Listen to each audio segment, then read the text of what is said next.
You said the other days that the real work begins when the so-called student stops asking questions. Can you just repeat the beginning? You said the other days that the real work begins when the so-called students stop asking questions. It's not so black and white. It's not like... Well, it depends what I mean. Asking a question out loud is not the problem. The problem is that thinking that the answer of the question is what they want. What you want is not the answer of the question, what you want is to be happy. So when you ask the question, you go away from that happiness. But it's part of the game that question and answer do exist. If there was no question and answer, there won't be any tantra. So the tantra have been brought on in question and answer. The great tantra, the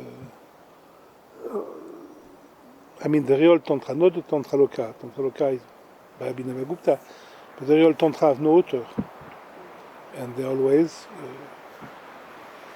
generally, Shakti asking Shiva, and in Bengal sometimes Shiva asking the Shakti.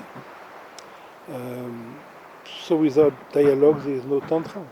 So Tantric tradition is beautiful as a Vedic tradition. So it's nice this question and answer. Yes, ultimately, at the end of the tantra, the goddess embraces the god, and there's no more question. But that's all the questions before that are going in that direction. So there's nothing wrong with question. Just it's a momentary step in the direction of there will be no more question. There's nothing wrong with the question.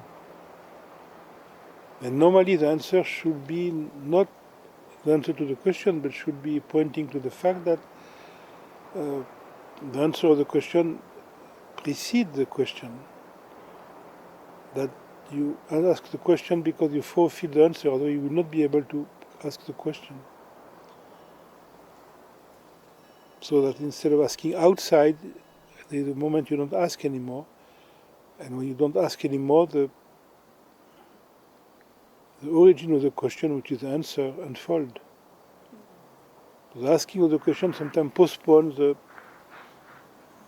answer because you're looking away. But it's part of life. There's no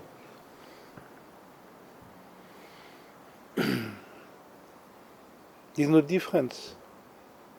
For the word to be, for the Mount Meru to churn the ocean of milk, we need the Deva, but we need Asuras. With only Deva, it doesn't work. So they both work.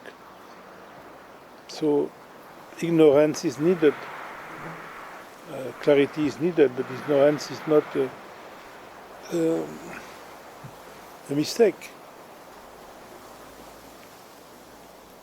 That's why the fifth aspect of Shiva, obscuration,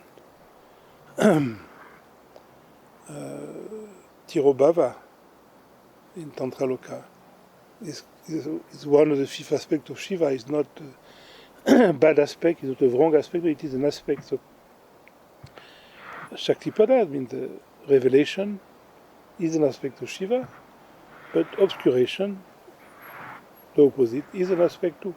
And both at the same level. None is higher than another. The question and answer are basically the same,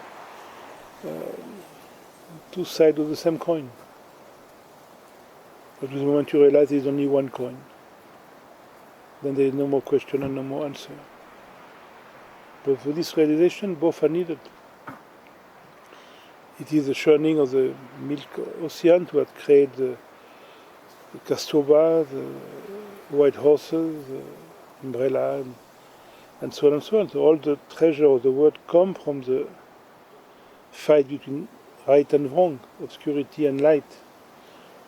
Light is not higher than obscurity. Only if we see things in a very mechanical way. Light and darkness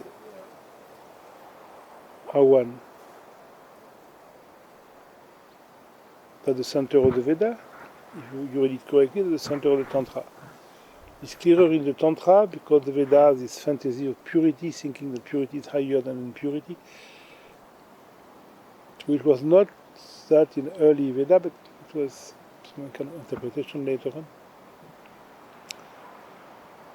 But there's no difference. The question is, it's only in a certain way you said, well, as long as somebody asks a question, there's no more, they're still kind of going away of truth. Yes, no, yes, no, yes, no. At the beginning you ask so many questions, then there's a point you realize is you don't care the answer.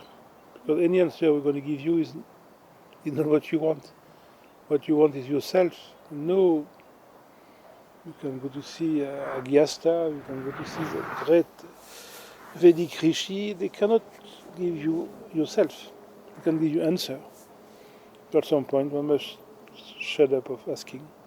But inwardly, from outside, it's okay, you can ask for salt, you can ask what time is it, you can ask something. But asking for truth with a question is yes, it's a sign something is not clear, but we have to go through that. You cannot say to a child, don't ask questions. A child must ask questions to grow, even if there is no answer actually. But you give him allegory to help him to see things in more and more clear way. So when there is a question, the answer, and it's true, like, for example, if you read the Jean Klein Tantra, at the beginning, Shiva said that the Shakti ask is the trident of the energy, the real nature of Shiva, is awareness. And the answer of Shiva is that all this are sweet for children to make them quiet. That the real answer is oneness and can never be expressed in concept. But to fulfill that, questions are generally needed. Like before you drive your bicycle with 2 wheels, generally you drive with 4 wheels. There's nothing wrong. Just at some point, the 2 wheels which you need to drive at the beginning without falling will stop you to drive fast later on. So you remove them because it's a stop. What was a help becomes a stop. And the question is the help at some point and becomes hindrance at some later on. Because you want answer. No, you don't want answer, you want yourself. You want to be still. You don't want answer. But at the beginning you think you want an answer, so you ask this, you ask that. And it's true, man. I've asked million questions to Jean. It's part of the game. Then there's a moment, there's nothing to ask. Because whatever he will say, you don't care. You don't care. Because I don't care. But that's for the moment in my life was very important what Jean will say to me. There is a moment he will have said anything, so what? I don't care. He must come to that. I remember once, someone took my arm and we went to walk. And I told him, you know, at the beginning when I would come and see you, I was so strong. Before meeting you, I felt the vibration. With you, I felt the vibration. After leaving you, a couple of hours, days, I felt vibration. When I was in seminar, I was so strong, and the vibration, and this and that. And now, when I come to a seminar, nothing happened. We are together. And then he said, it was the same with my teacher. At the beginning, he was so strong. Then you integrate things.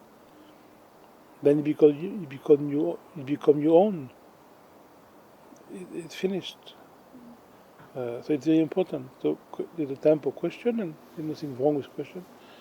But if the answer are given in the traditional way, there should come a moment that there is no more question